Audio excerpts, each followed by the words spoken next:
Hello friends, welcome back to ഗയാമി ലഷ time. നമ്മളിന്നൊരു അടിപൊളി സ്വീറ്റ് റെസിപ്പിയാണ് കൊണ്ടുവന്നിരിക്കുന്നത്. അറേബ്യൻ സ്വീറ്റ് മാംഗോ ഡെസേർട്ടാണ് ഉണ്ടാക്കിയിരിക്കുന്നത് കേട്ടോ. അപ്പോൾ നല്ല ടേസ്റ്റാണ്, കഴിച്ചുകൊണ്ടേയിരിക്കാൻ തോന്നും, നിർത്താനേ തോന്നില്ല, അത്രയ്ക്ക് ടേസ്റ്റാണ്.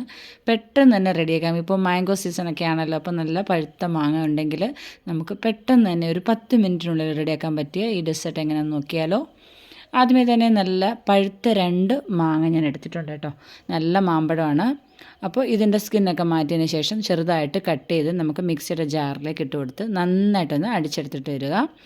അപ്പോൾ ഇത് ചെറിയ കഷ്ണങ്ങളാക്കി ഞാൻ എടുത്തിട്ടുണ്ട്. നല്ല പഴുത്ത മാങ്ങയാണെങ്കിൽ ഒന്നുകൂടെ നല്ലതായിരിക്കും. അപ്പോൾ ഇത് നല്ല മധുരമുള്ള മാങ്ങയാണ് കേട്ടോ. അപ്പോൾ മിക്സിയുടെ ജാറിൽ അടിച്ചെടുത്തിട്ടുണ്ട്. ഇത് നമുക്കൊരു ചെറിയ ബൗളിലേക്ക് മാറ്റിയെടുക്കാം. ഇനി ഇതിൽ നിന്നൊരു 2 ടേബിൾ സ്പൂണ് ഞാൻ ലാസ്റ്റിൽ നമുക്കൊന്ന് ഗാർണിഷ് ചെയ്യാൻ വേണ്ടിയിട്ട് എടുത്ത് മാറ്റി വയ്ക്കുന്നുണ്ട് കേട്ടോ. ഇനിയും ചൂട് കട്ടിയുള്ളൊരു പാത്രം എടുക്കുക. അതിലേക്ക് 1.5 കപ്പ് ഫാറ്റ് മിൽക്ക് ഒഴിച്ചു കൊടുക്കുക. ഇനി നമുക്കിതിലേക്ക് മധുരത്തിന് ആവശ്യമായിട്ടൊരു 2 ടേബിൾ സ്പൂൺ പഞ്ചസാര ഇട്ട് കൊടുക്കാം. ഇനി ഇതിലേക്ക് ഒരു 1.5 ടേബിൾ സ്പൂൺ കസ്റ്റേർഡ് പൗഡർ കൂടെ ചേർത്ത് കൊടുക്കാം.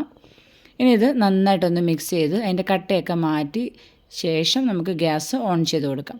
ഇനി ഇത് നല്ല കുറുകുന്നത് വരെ നമുക്കിങ്ങനെ ഒരു മീഡിയം ഫ്ലെയിമിലിട്ടിട്ട് ഇങ്ങനെ ഇളക്കി കൊടുത്തുകൊണ്ടിരിക്കുക. കസ്റ്റേർഡ് പൗഡർ ചേർത്തുകൊണ്ട് തന്നെ പാൽ പെട്ടെന്ന് തന്നെ നല്ല തിക്കായിട്ട് വരും കേട്ടോ. കണ്ടോ, ഇപ്പോൾ നന്നായിട്ട് തിളച്ച് വന്നിട്ടുണ്ട്. പാലിൽ നല്ല കട്ടിയായിട്ടുണ്ട്. ഇത് തണുക്കുമ്പോൾ ഒന്നുകൂടെ നല്ല കട്ടിയായിട്ടിരിക്കും. അപ്പോൾ ഈ ഒരു സ്റ്റേജ് മതി. അപ്പോൾ ഇനി ഞാൻ ഗ്യാസ് ഓഫ് ചെയ്യുകയാണ് കേട്ടോ. ഇനി തണുക്കാനായിട്ട് നമുക്ക് മാറ്റി വയ്ക്കാം. തണുത്തതിന് ശേഷം നമ്മൾ ഒരു മിക്സിയുടെ വലിയ ജാർ എടുക്കുക. അതിലേക്ക് നേരത്തെ നമ്മൾ മാറ്റി വെച്ചിരിക്കുന്ന മാംഗോയുടെ പൾപ്പും പിന്നെ നമ്മളിപ്പോൾ റെഡിയാക്കിയ കസ്റ്റേർഡിൻ്റെ ആ ഒരു ബാറ്ററും കൂടെ ഒഴിച്ചിട്ട് മിക്സിയിലിട്ടിട്ട് നന്നായിട്ടൊന്ന് അടിച്ചെടുത്ത് കൊണ്ടുവരിക. അപ്പോൾ ഇതേപോലെ കിട്ടും. അത് മാറ്റി വയ്ക്കുക.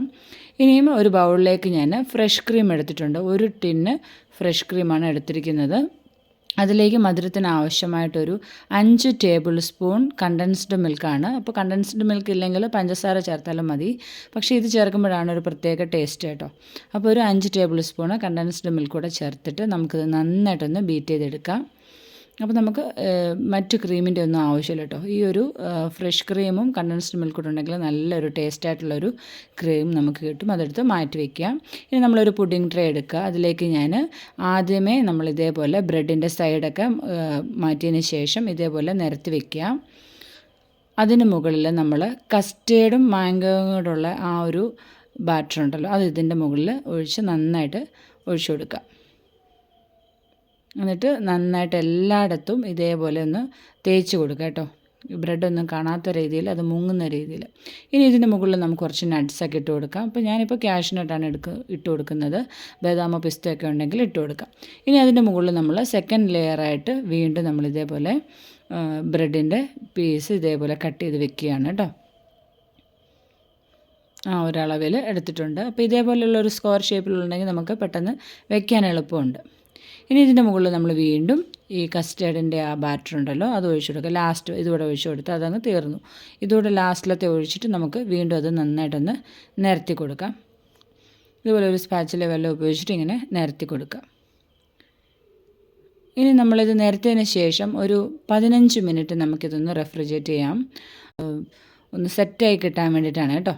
അപ്പോൾ ഒരു 15 മിനിറ്റ് ഇതേപോലെ ഒന്ന് അതിൻ്റെ മുകൾ വശമൊക്കെ നന്നായിട്ടൊന്ന് വെച്ചതിന് ശേഷം നമുക്കൊരു 15 മിനിറ്റ് ഫ്രിഡ്ജിലൊന്ന് വെക്കാം. അപ്പോൾ ഇപ്പോൾ 15 മിനിറ്റ് ആയിട്ടുണ്ട്. ഇനി നമുക്കിതിൻ്റെ മുകളിൽ നമ്മൾ ഫ്രഷ് ക്രീമും കണ്ടൻസ്ഡ് മിൽക്ക് കൂടെ ഇട്ട് ആ ബാറ്റർ ഒഴിച്ചു കൊടുക്കുക. എന്നിട്ട് നമ്മൾ ലാസ്റ്റിൽ നേരത്തെ മാറ്റി വെച്ചിരുന്ന മാംഗോയുടെ പൾപ്പുണ്ടല്ലോ, അതിങ്ങനെ നമുക്കിഷ്ടമുള്ള രീതിയിലൊന്ന് ഗാർണിഷ് ചെയ്യാം കേട്ടോ. ഞാനിപ്പോൾ എൻ്റേതായിട്ടുള്ള രീതിയിലൊക്കെ ഗാർണിഷ് ചെയ്യുകയാണ്. അപ്പോൾ എങ്ങനെ വേണേലും ഒന്ന് ഗാർണിഷ് ചെയ്യാം. പിന്നെ കുറച്ച് യെല്ലോ ടൂട്ടി ഫ്രൂട്ടി ഉണ്ടായിരുന്നു എൻ്റെ കയ്യിൽ, അതുകൊണ്ട് അത് ഇട്ടു. പിന്നെ വേണമെങ്കിൽ നമുക്ക് ബദാമോ ഒക്കെ ഇട്ട് കൊടുക്കാം കേട്ടോ. പിസ്തയൊക്കെ വേണമെങ്കിൽ നമ്മുടെ ഇഷ്ടത്തിനനുസരിച്ച്. ഇനി നമ്മളിത് ഒരു 3 മണിക്കൂർ ഫ്രിഡ്ജിൽ വെച്ചിട്ട് ഒന്ന് സെറ്റ് ചെയ്യുക. എന്നിട്ട് കഴിക്കുക. എൻ്റെ പൊന്നെ, ഒന്നും പറയാനില്ല, അത്രയ്ക്ക് ടേസ്റ്റാണ്. നമ്മളിതിങ്ങനെ കഴിച്ചുകൊണ്ടേയിരിക്കും. ഒരു പ്രത്യേക ടേസ്റ്റാണ്. നമ്മൾ ഈ ഷോപ്പിലൊക്കെ പോയി വാങ്ങിച്ച് കഴിക്കുന്ന ഡെസേർട്ടിൻ്റെ കൂട്ട് തന്നെയാണ് സംഭവം. നമ്മുടെ വീട്ടിലുള്ള ഇൻഗ്രീഡിയൻ്റ് ഒക്കെയാണ്. പക്ഷേ കഴിച്ചാൽ ഒരു രക്ഷയില്ല. തീർച്ചയായിട്ടും നിങ്ങൾ ഒന്ന് ഉണ്ടാക്കി നോക്കുക കേട്ടോ. അത്രയ്ക്ക് ടേസ്റ്റാണ്. ഇങ്ങനെ കഴിച്ചുകൊണ്ടേയിരിക്കാൻ തോന്നും. അപ്പോൾ മറ്റൊരു നല്ല വീഡിയോ ആയിട്ട് വീണ്ടും വരാം. Thanks for watching.